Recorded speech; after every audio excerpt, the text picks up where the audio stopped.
Hi guys, welcome to Sid and Lola's podcast. I'm Jess. And my name is Chloe, and we've got a lovely listener question to answer for you.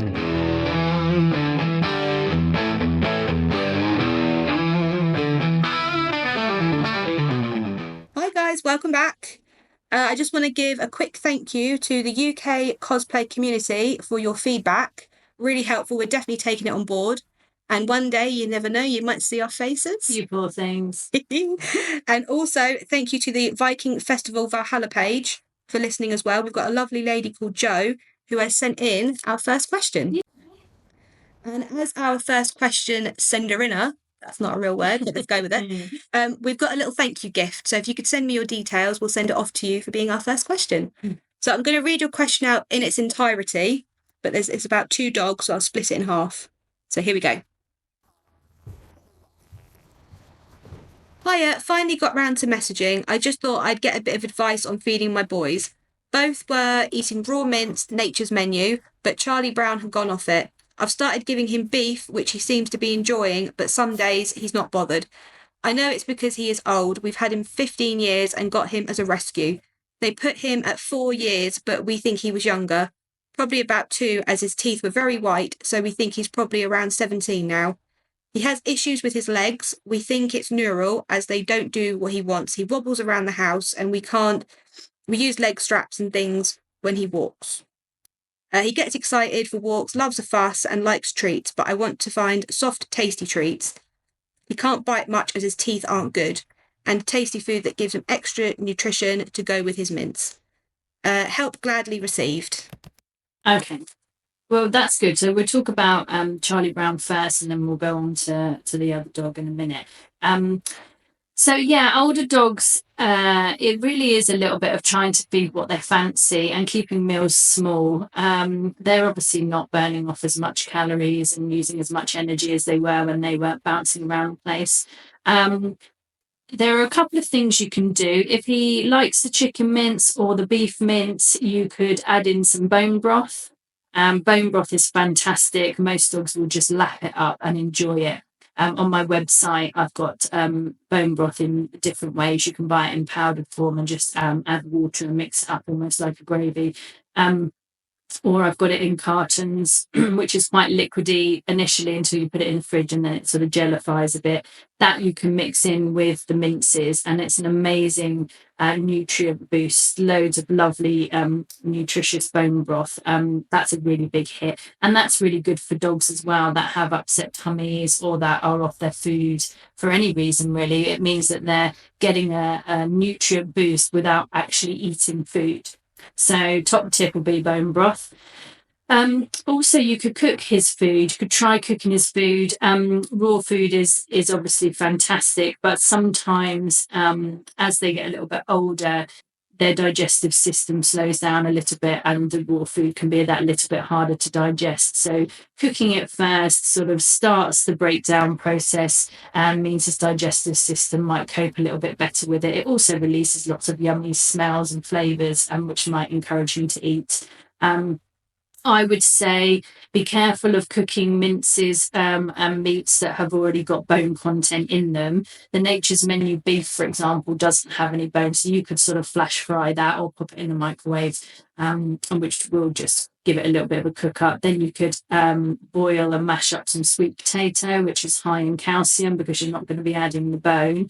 Any leafy veg like spinach, kale, that sort of thing, high in calcium as well. So you could steam that and mash it up and put in, and then add the bone broth. And there you've got a really lovely, cooked, easy to digest, nutritious meal for your dogs. And that's really nice sometimes when they're older or if they've been poorly and had an upset tummy. The other thing to discuss briefly would be before I do, minces. You could also use minces to cook off of the shelf. I wouldn't suggest going into a supermarket and buying minces and feeding it raw unless you'd frozen it first, because the freezing process kills any parasites and bacteria.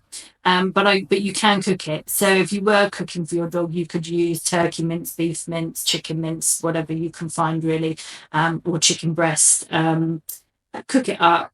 and then add some sweet potato, add some vegetables if you want to. Don't have to add some vegetables, but as you're not adding bone, it's a nice extra. And then some bone broth mixed in, and so lots of lovely nutrients. The other thing would be eggs. If your dog doesn't have a chicken allergy, then eggs are another really good nutrient. So you can crack a raw egg into their dinner, and put the shell in as well. The shell's high in calcium, so mix the shell in as well. That's another good tip for getting some calcium into them. I mean, he's an old boy, bless him, and he's going to be arthritic. He will have a little bit of muscle loss, and that supports their joints, so his legs will be not quite what they were. And then the other thing to cover quickly would be maybe if he's on any medication. If he is on any medication, painkillers, anything like that, that can also have an effect on their gut health. And he might be feeling a bit sick sometimes, and that might be why he doesn't want to eat.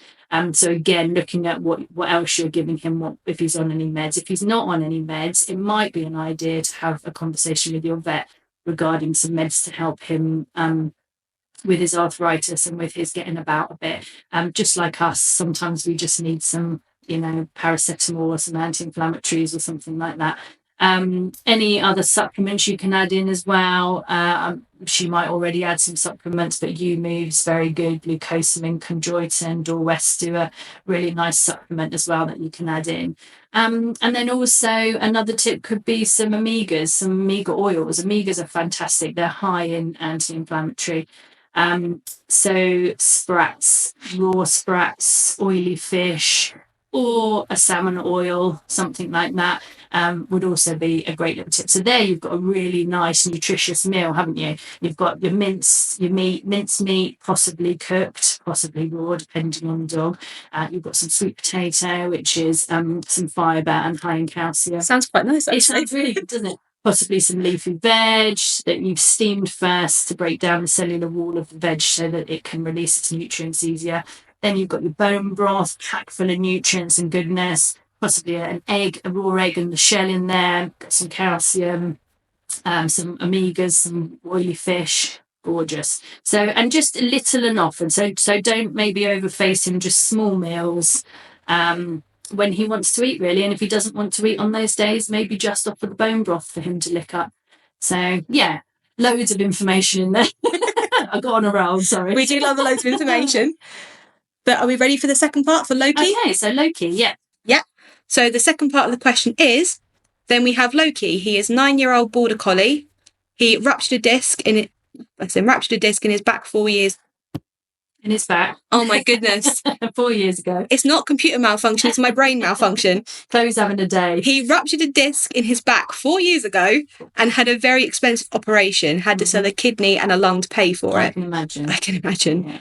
Yeah. He's okay, but legs not perfect. I feed him on chicken mince as he is susceptible to the runs and sometimes doesn't know if he needs to poo. Yeah. So we have a few accidents to try and keep him as natural as possible, as they are solid and small and easy to clean up. Although he will eat anything, I give them both rabbit ears with fur too. That's my boys in a nutshell. Oh, lovely. So having had a career in hydrotherapy, canine hydrotherapy, I've seen obviously this a lot, and I just wonder, have you looked at underwater treadmill hydrotherapy for him? Really good. The underwater treadmill is really good for building muscle that they can't really build themselves. It's non-weight bearing, so it gives them the support with the water. You can really target muscles, which helps support the joints around them. So good. So if you haven't looked at that, look into it. A big shout out for Greyfriars Hydrotherapy Centre. I'm not sure what area Jo is in, but she can always give me a ring on the shop number if she wants to, and I can give her some advice. But food-wise, chicken is a funny thing. Lots of dogs have chicken intolerances and it can give them the runs. My pet hate is when your dog is ill and the vet say give it chicken and rice. I've recently just learnt this. Yeah, I'm not a fan. Chicken, they're grain-fed, they're mass-produced. Sometimes our dogs have real intolerances to them. It's not an allergy. Allergies and intolerances are very different, but we'll talk about that on a different podcast. Otherwise, we'll be here all day. But yeah, so they may be just intolerant to it, which means that they don't quite cope with it too well. I mean, it doesn't sound like he has a chicken intolerance, but it could be that you try a different protein source for a period of time and see if he still has those accidents. Not the accidents, because he can have accidents due to his back surgery, but the upset tummy, if he gets the runs, working out what is causing that, really do a little bit of process of elimination, see if you can pinpoint it to either a protein source or a particular treat you're giving them. Try and stay away from these sort of treats that are ultra processed and mass produced. Just natural meat, dried meat, natural treats. There's so many on the market. Again, you can look on my website, there's loads of lovely natural treats. So yeah, I would look at possibly balancing his meal a little bit more. I think just mince on its own, even if it does have some added bone content in it, is not really enough. I think you need to be adding in some offal, some omegas, again, oily fish, really good. That will help for any inflammation. Possibly a supplement. The eggs we talked about, if your dog does have chicken allergy or intolerance, you can use quail eggs or duck eggs. So there's different animal eggs you can look at using. So yeah, again, mixing it up for him. There are lots of brands that are sort of complete, and you could use a complete food rather than just the minces. But yeah, it's quite a long conversation to have with somebody because there might be so many other factors to it. Do you know what I mean? So Yeah, it's hard to advise, but hopefully those little tips I've given you of the bone broth, the oily fish, some eggs, that sort of thing will hopefully help, and hopefully they'll enjoy eating. Yeah, well, it sounds nice. You were saying all the sweet potato and all that. Oh, yeah. And again, depending on what meds he's on, is he on meds? They can upset the microbiome in their gut. Again, we'll go on to microbiome and do another podcast on microbiome because it's fascinating. But any medication, wormers, antibiotics, tablets, anything you put into your dog's gut, same with us, it will kill the good bacteria. So you have to replenish and rebuild the gut. So yeah, it would be interesting to know if he's on any medication as well, and if that has an effect on his upset tummy. Yeah. Sorry, I'm really cold. I feel like I'm shivering, but I'm really cold today. It is chilly, to be fair. My heater. Just body stand the heater. I hope that helps. Yeah, and any other questions coming off of that, drop us a message. Yeah, we'll get back to you, go into a bit more detail. Yeah, we'll pick some bits out of that as well and have more conversations about it, like the gut health. We can talk more about bone broth. We can talk more about, deep dive into it. Yeah, all the different bits we've talked about. Yeah. Well, hopefully, we've given you some good advice, and we love a good waffle. Everyone loves a good waffle. I've got an waffle. Food and talking.